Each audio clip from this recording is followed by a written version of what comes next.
नैव तस्य कृतेनार्था न कृतेनेह कश्चन न चास्य सर्वभूतेषु कश्चिदर्थव्यपश्रयः. So today, Bhagavad Gita, chapter 3rd, Karma Yoga, and verse number is 18. As you know that Sri Krishna is explaining about Karma Yoga, and today's verse, he is explaining the consciousness of a self-realized person. There are mainly three approaches to the supreme understanding or the absolute truth. Is through the way of karma, through knowledge, jnana, and through devotion, bhakti. Whether it is through karma action or through knowledge, jnana, the perfection is reached when heart is given to the Lord. So Bhagavad Gita primarily at the end gives its verdict that we should surrender to the Supreme Lord Krishna without any inhibition, without any demand or anything, because that is the real position of all the living beings. All living beings evolved, took birth from the Supreme Being. Life always comes from the life. So our life has originated from the Supreme Life, Sri Krishna. And this material nature, which is also a part of Supreme Lord, but it is of inferior nature. So both of us, the living entities and the material nature, comprises of the 5 gross elements and 3 subtle elements. They both are under the control of Supreme Lord. They are subservient to the Supreme Lord. So material nature is inert, it cannot think, but we living entities are servant of God. So that is our natural position. So if we work through any yoga system, through karma, jnana or devotion, we reach to a perfection. But topmost perfection is being a surrendered devotee of Krishna. So Krishna is telling a person, the condition of a person who is self-realized, what is his understanding? That's what Krishna is explaining in this verse. He says, a self-realized man has no purpose to fulfill in the discharge of his prescribed duties, nor has he any reason not to perform such work, nor has he any need to depend on any other living being. So 3 things are told here. One is that he is not dependent on anybody because he doesn't have any selfish interest. He has no demand from anybody. So for him, whether people exist or do not exist, it hardly matters.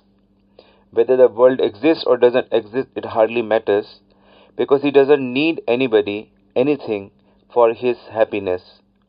Why? Because he has achieved it. Human life has a goal. What is the perfection of human life? That a man has awakened love for God, which is dormant in the heart. So when that love is awakened, that person has reached perfection. So that person is known as self-realized.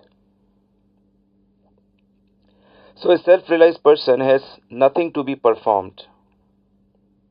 But at the same time, there is no reason that he should not perform his action. That is the beauty of Bhagavad Gita. That he performs work because he is not attached to the activity, neither he is attached to not doing activity. Please note this point very carefully. He is not attached to the result, he is not attached to the action, he is not attached to the result of the action. He is neither not attached to the not doing the activity. Why he does work? Then the question automatically arises. He works for Lok Shiksha. He works for an example to others. So, he works for pleasing the Lord. But at the same time, he has very clear-cut knowledge that it is not the result where I should focus.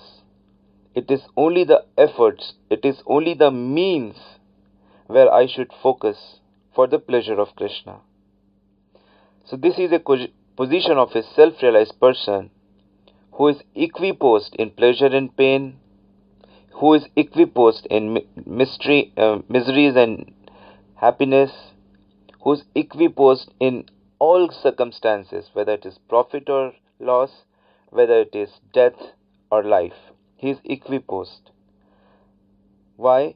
Because he can see the eternity of Krishna. He can see the eternity of himself, the soul.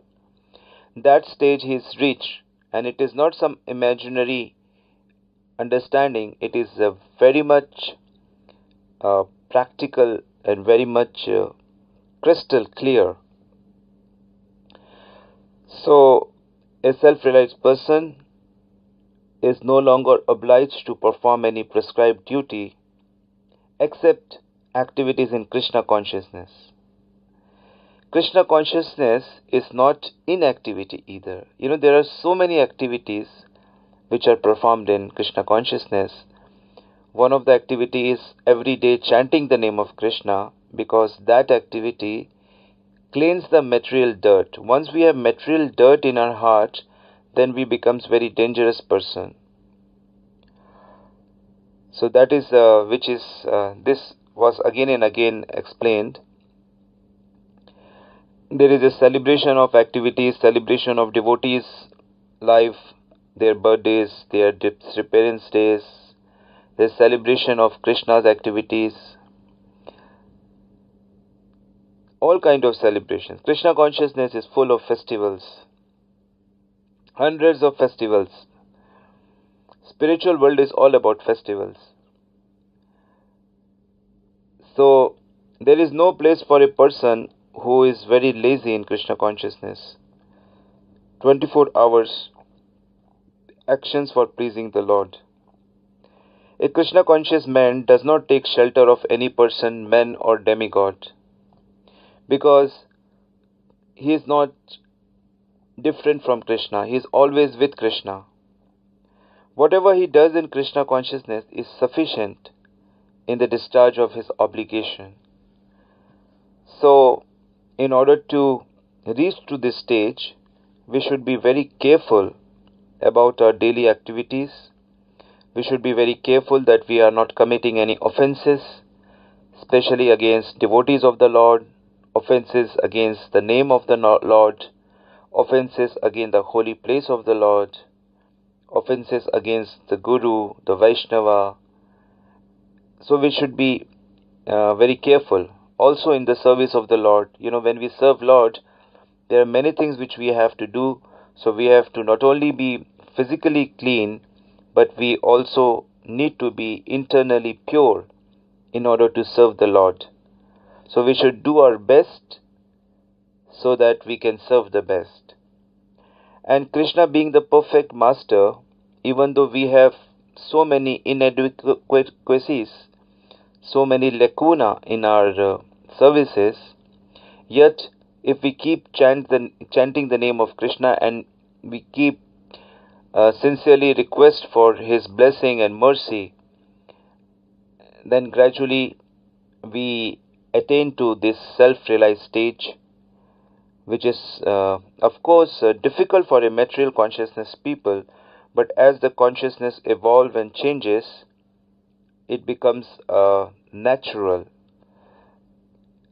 because spiritual consciousness is our natural position. So here Krishna is saying that a self-realized person is satisfied within the self, He is satisfied by thinking about Krishna. He is satisfied by talking to Krishna. He is satisfied in singing for Krishna, praying for Krishna. So it is this inside satisfaction thing. And for materialists, it is very difficult to understand what is going on here. So to those materialists, if they want to learn, we can preach them the message of Bhagavad Gita. The difficulty with materialists is that they don't know what is the goal of life.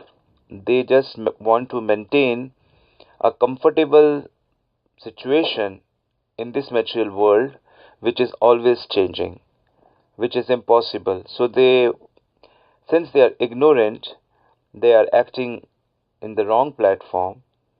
And when informed about the eternal life, eternal service, when informed about the Krishna and his relationship, then this materialist gradually becomes devotees of the Lord. So becoming devotee of Krishna is the perfection of human life. So we will discuss the next verse tomorrow. So always respect each devotee and beg for mercy and beg for service for devotees. This way you will progress in spiritual life, you will progress in bhakti yoga. Hare Krishna.